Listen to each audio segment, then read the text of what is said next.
सहारा रेगिस्तान का नाम तो आपने सुना ही होगा।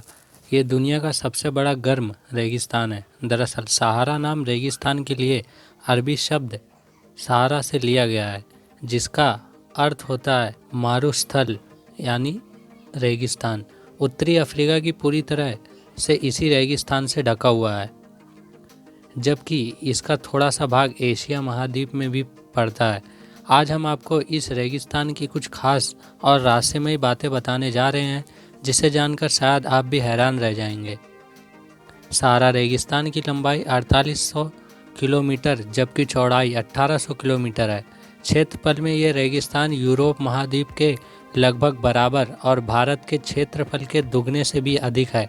ये करीब 92 लाख वर्ग किलोमीटर में फैला हुआ है। सहारा रेगिस्तान ने दुनिया के 8% स्थलीय भाग को अपनी चपेट में ले रखा है। इसकी सबसे खास बात यह है कि यह रेगिस्तान 10 देशों में फैला हुआ है, जिसमें Mali, Morocco, Mauritania, Algeria, Tunisia, Libya, Niger, Chad, Sudan और मिस्र जैसे देश शामिल हैं। भले ही सहारा रेगिस्तान में इंसानों के रहने के लिए अनुकूल परिस्थितियां नहीं हैं, लेकिन इसके बावजूद यहाँ 500 के करीब रेंगने वाले जीव पाए जाते हैं।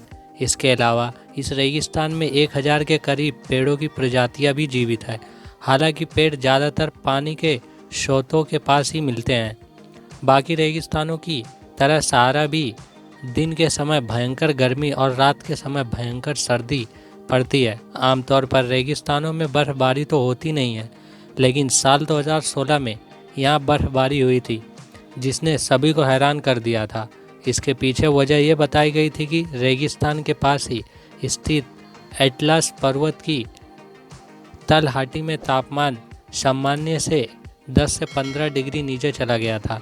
साथ ही ऊंचाई पर कम दबाव का केंद्र उत्पादन हुआ था, जिसके कारण हवा तेजी से नीचे की तरफ आई और बर्फबारी जैसी स्थितियां पैदा हो गई।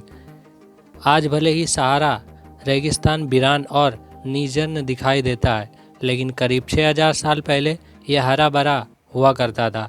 एक शोध के मुताबिक अफ्रीका का सहारा क्षेत्र लगातार हरियाली घटते रहने के कारण लगभग 2500 साल पहले दुनिया के सबसे बड़े रेगिस्तान में बदल गया।